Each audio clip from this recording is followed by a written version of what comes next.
Hi friends, welcome back to Reneesha kitchen. ഒത്തിരി ദിവസം കൂടെ ഒരു വീഡിയോ ഇന്ന് അപ്ലോഡ് ചെയ്യാനായിട്ട് പോകും. ഞങ്ങൾ രണ്ടും കൂടി ഒരു വീഡിയോ ഒക്കെ എടുത്തു. ശരിക്കും പറഞ്ഞാൽ ഞങ്ങൾ ബഹ്റിനിൽ നിന്ന് ചെന്നൈയിലേക്ക് എത്തി. കുറേ സമയം ഒട്ടും കിട്ടുന്നില്ല, അതുകൊണ്ടൊക്കെ ആ വീഡിയോ എടുക്കാൻ പറ്റാതെ. ഇനി നിങ്ങളുടെ സാധനങ്ങളൊക്കെ വേണം. ഇന്ന് നമുക്ക് ഒരു സ്നാക്സാണ്, ചിക്കൻ കൊണ്ടൊരു സ്നാക്സ്. സ്കൂളിൽ നിന്ന് വരുമ്പോൾ കുഞ്ഞുങ്ങൾക്കൊക്കെ കൊടുക്കാൻ പറ്റിയ തരത്തിലുള്ള അടിപൊളി സ്നാക്സാണ്. അപ്പോൾ എല്ലാവരും ഒന്ന് ട്രൈ ചെയ്ത് നോക്കണം കേട്ടോ. അപ്പോൾ വീഡിയോയിലേക്ക് നമുക്ക് പോകാം. ചിക്കന് ഈ സൈസിൽ കട്ട് ചെയ്തെടുത്തിട്ടുണ്ട്. ഒരു 1/4 ടീസ്പൂൺ മഞ്ഞൾപ്പൊടി, 1/4 ടീസ്പൂൺ ഉപ്പ്,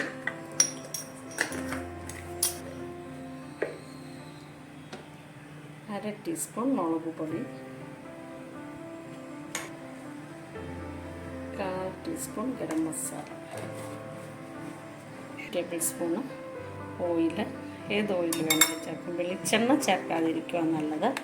ഇനി നമുക്കിതിനകത്തോട്ട് 1 ടേബിൾ സ്പൂൺ സോയാ സോസും 1 ടേബിൾ സ്പൂൺ ടൊമാറ്റോ സോസും കൂടെ ചേർത്ത് കൊടുക്കാം. സോയാ സോസ് ചേർത്ത് കൊടുക്കാം. അതിൻ്റെ കൂടെ 1 ടേബിൾ സ്പൂൺ ടൊമാറ്റോ സോസും. സോയാ സോസും ടൊമാറ്റോ സോസും ചേർത്തു. ഇനി നമുക്കിത് നന്നായിട്ടൊന്ന് മിക്സ് ചെയ്യാം.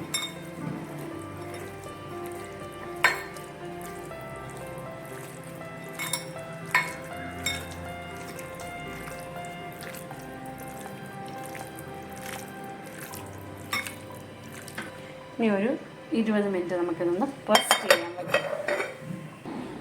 ഇനി നമുക്കൊന്ന് ബ്രെഡ് ക്രംസ് റെഡിയാക്കാം.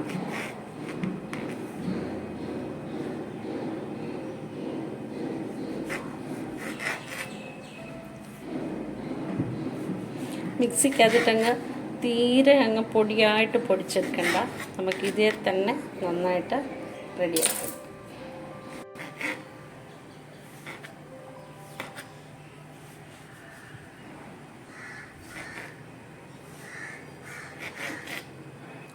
ബ്രെഡ് ക്രംസ് റെഡിയായി. അങ്ങ് തരിയായിട്ടല്ല, നല്ല കനം കുറച്ച് മുറിച്ചെടുത്തിട്ട് നമുക്ക് നന്നായിട്ട് അരിഞ്ഞ് കൈകൊണ്ട് തന്നെ ഒന്ന് തിരുമ്മിയെടുത്താൽ മതി. അപ്പം ഇങ്ങനെ ഈ പരുവത്തിൽ കിട്ടും. ഇനി നമുക്കൊരു മുട്ട ഒന്ന് എടുക്കണം.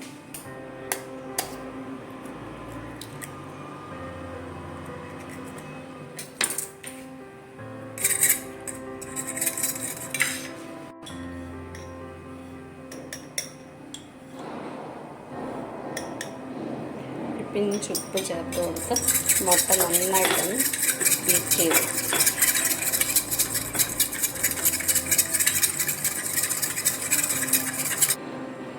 ഇനി നമുക്ക് കുറച്ച് മൈദ മതിയാവും. 1/2 ടീസ്പൂൺ കുരുമുളക് പൊടി ഞാൻ മുമ്പേ ചേർക്കേണ്ടതായിരുന്നു, മറന്നുപോയി, സ്കിപ്പായിട്ട്. ആ സമയത്ത് തന്നെ മാരിനേറ്റ് ചെയ്യുമ്പം തന്നെ ആ കുരുമുളക് പൊടിയും കൂടെ ചേർത്ത് ചെയ്യുമായിരിക്കും നല്ലത്. നമ്മുടെ എണ്ണയൊക്കെ ചൂടാകാൻ വെച്ചിട്ടുണ്ട്. ചിക്കൻ പീസ് ഈ മൈദക്കകത്ത് മുക്കി ഈ എഗ് വാഷ് ചെയ്ത് ബ്രെഡ് ക്രംസ്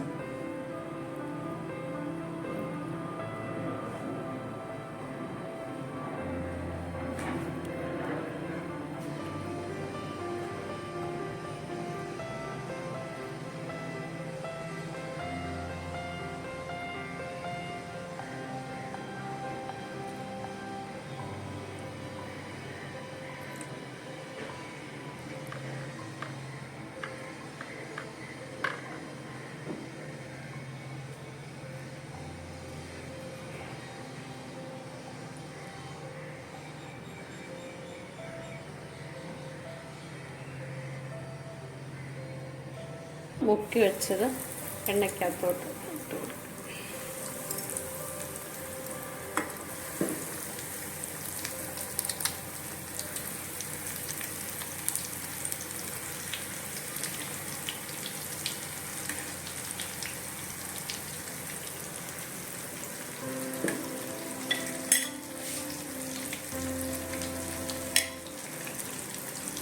ചിക്കൻ നല്ല മൊരിഞ്ഞ് വന്നിട്ടുണ്ട്. ഇനി നമുക്കിതൊന്ന് കോരിയെടുക്കാം.